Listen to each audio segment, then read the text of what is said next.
Assalamualaikum warahmatullahi wabarakatuh. Kita ketemu lagi untuk melanjutkan tutorial dari gerak harmonik sederhana.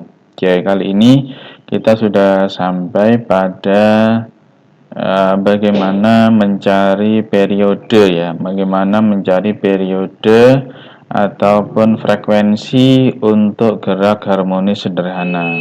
Nah, untuk awal kita sudah punya gambaran tentang bagaimana mekanisme kerja dari pegas yang mana ketika pegas itu diberikan beban sebesar mg gitu, kemudian ditarik ke bawah lalu dilepaskan gitu ya, lalu dilepaskan kemudian dia berayun seperti pada keterangan-keterangan sebelumnya.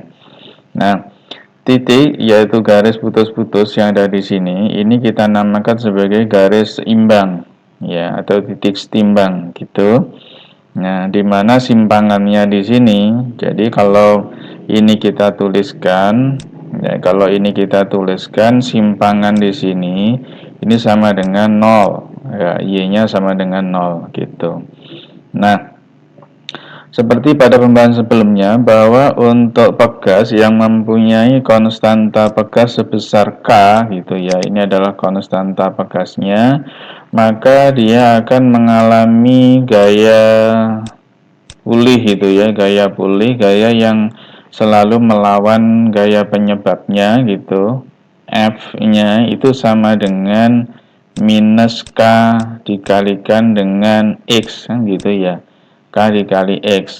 Nah, masalah X di sini ini hanya terkait dengan keberadaan dia pada sumbu apa gitu ya, pada sumbu X atau sumbu Y, karena ini adalah pertambahan yang kita namakan sebagai pertambahan panjangnya, boleh delta X juga gitu.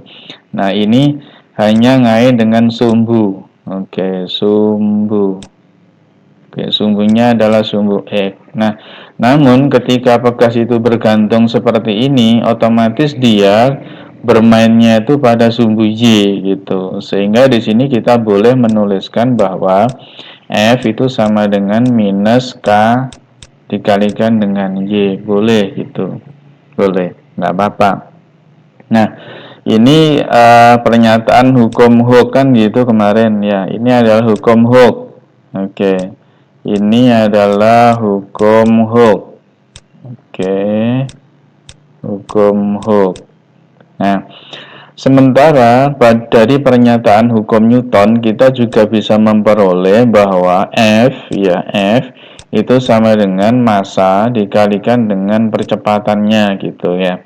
Ini adalah hukum 2 Newton gitu.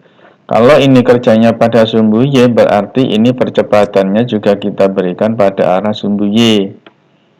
Gitu ceritanya. Nah, ini sama-sama gaya gitu loh. Yang bawah ini gaya Newton, yang ke atas itu gaya pegas. Yang didapatkan dari pernyataan hukum Hooke. Nah, gitu. Sehingga dua persamaan ini kita boleh satukan.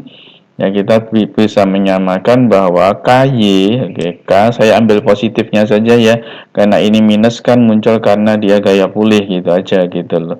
Jadi KY, oke, KY itu sama dengan M dikalikan dengan AY. Nah, AY ini adalah percepatan ketika dia bergerak ini percepatannya. Nah, kita sudah peroleh percepatan untuk gerak harmonis itu kan sama dengan minus ya. Oke, minus itu juga melawan gaya penyebabnya gitu kan kemarin itu.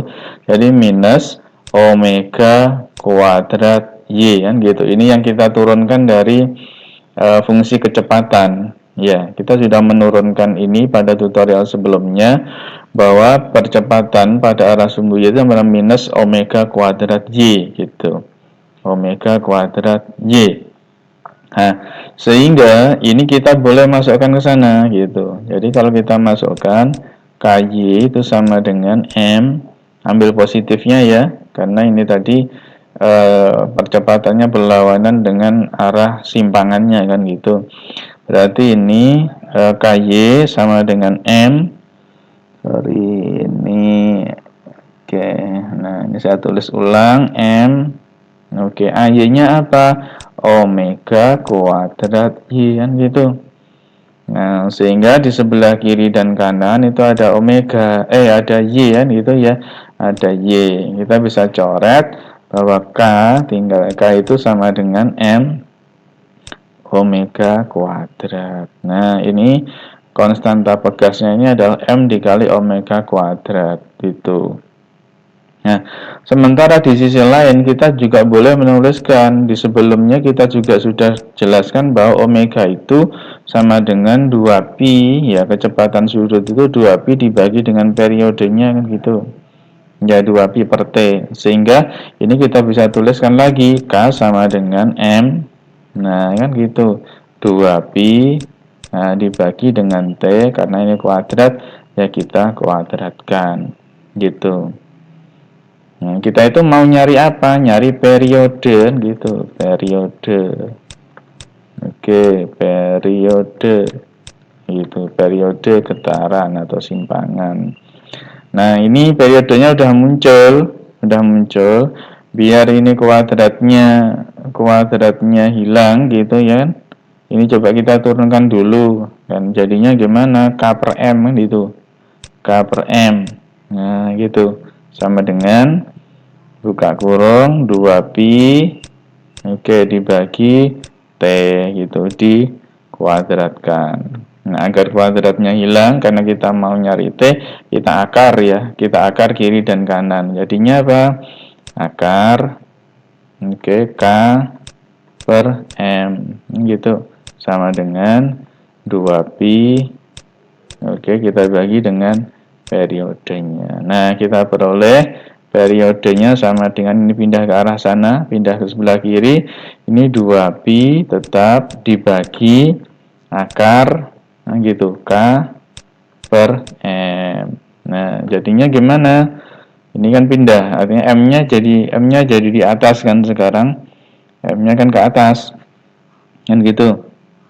Jadi M-nya atau ini berubah jadi 2pi akar M per K. Nah, ini adalah periodenya gitu ya, 2pi akar M per K tuh. Nah, ini adalah periode. Ini adalah periode. Ini periodenya gitu. Nah, kita juga sudah tahu bahwa frekuensi itu adalah saper periode gitu ya, saper periode.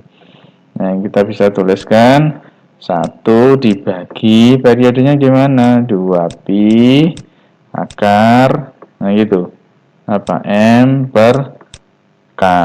Nah, sehingga frekuensinya sama dengan 1 per 2pi. Ini saya naikkan jadi akar.